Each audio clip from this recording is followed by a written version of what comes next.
Hello everyone, আজ আমি বানাবো ক্রিসপি বেবিকর্ন। এই দেখুন, আমি বাজার থেকে বেবিকর্নগুলোকে কিনে নিয়ে আসছি। এগুলিকে আমি এইভাবে পিস পিস করে কেটে ধুয়ে অল্প একটু সিদ্ধ করে নেব। এই যে এইগুলিকে আমি গরম জলের মধ্যে প্রথমে একটু অল্প ভাপিয়ে নেব।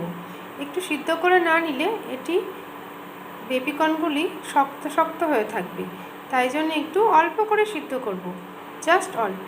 এই যে দেখুন, সিদ্ধ আমার হয়ে গেছে, অল্প করে সিদ্ধ করে নিয়েছি। এবার নামিয়ে নেব। এবার দেখুন কি কি লাগছে। সিদ্ধ করে রাখা বেবিকর্ন, একটা গোটা ক্যাপসিকাম এবং একটা বড় মাপের একটা গোটা পেঁয়াজ এইভাবে কেটে নিয়েছি।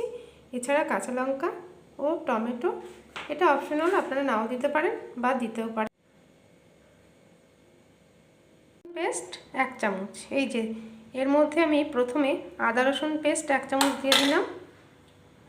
প্রথমে আমি আদা রসুন পেস্ট ও লবণ পরিমাণ মতন, এছাড়া কাশ্মীরি লঙ্কা দিয়ে আমি সুন্দর করে এটাকে, এই যে এইভাবে আমার মাখানো হয়ে গেছে বেবিকর্নগুলি। আচ্ছা, আপনাদেরকে আমি আসল ইনগ্রিডিয়েন্টস তো দেখাইনি। এই যে কর্নফ্লাওয়ার লাগবে, এটির মধ্যে এবার কর্নফ্লাওয়ার ঢেলে দেবো আমি। এই যে দেখুন, কর্নফ্লাওয়ারটা দিয়ে আমি এইভাবে নাড়িয়ে নেব। সমস্ত কর্নফ্লাওয়ারগুলি এই বেবিকর্নগুলির গায়ে মেখে যাবে। এই যে দেখুন, ভালোভাবে এর গায়ে একটা কোট হয়ে গেছে। কর্নফ্লাওয়ারের কোটিংটা ভালো করে হয়ে গেছে তখন আমি এটাকে ডুবো তেলে ভেজে নেব। যে দেখুন, এইভাবে কর্নফ্লাওয়ারগুলির গায়ে কোটিং হয়ে গেছে। এবার আমি ডুবো তেলে ভেজে নেব। কড়াইতে তেল গরম করতে দিয়েছি, গরম হয়ে গেছে। আমি এবার একে একে এগুলোকে ছেড়ে দিচ্ছি।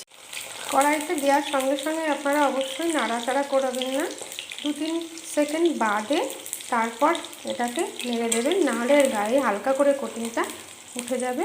এই যে দেখুন কি সুন্দর হচ্ছে। এই যে এইভাবে যখন কালার চলে আসবে, এগুলিকে এবার আমি উঠিয়ে নেব। আবারও আমি এগুলিকে তেলের মধ্যে দিয়ে দ্বিতীয়বার ফ্রাই করছি সসটা বানানোর পরে। এবার আমি সসটা কিভাবে তৈরি করছি সেটা দেখাচ্ছি। এই যে অল্প পরিমাণে তেল নিয়ে তার মধ্যে আমি রসুন কুচি দিয়ে দিই। একে একে এর মধ্যে আমি লঙ্কা, পেঁয়াজ, হালকা হাতে একটু নেড়ে চেড়ে এর মধ্যে আমি টমেটো সস ও সয়া সস দিয়ে দেবো। এই যে এবার আমি এর মধ্যে এইভাবে সসটা হয়ে আসলে, এই যে এইভাবে সসটা হয়ে আসলে এর মধ্যে আমি বেবিকর্নগুলিকে ছেড়ে দেব।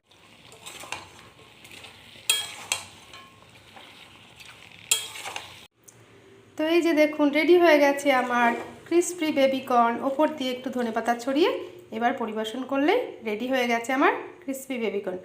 আপনারা বাড়িতে অবশ্যই একটু ট্রাই করে দেখবেন।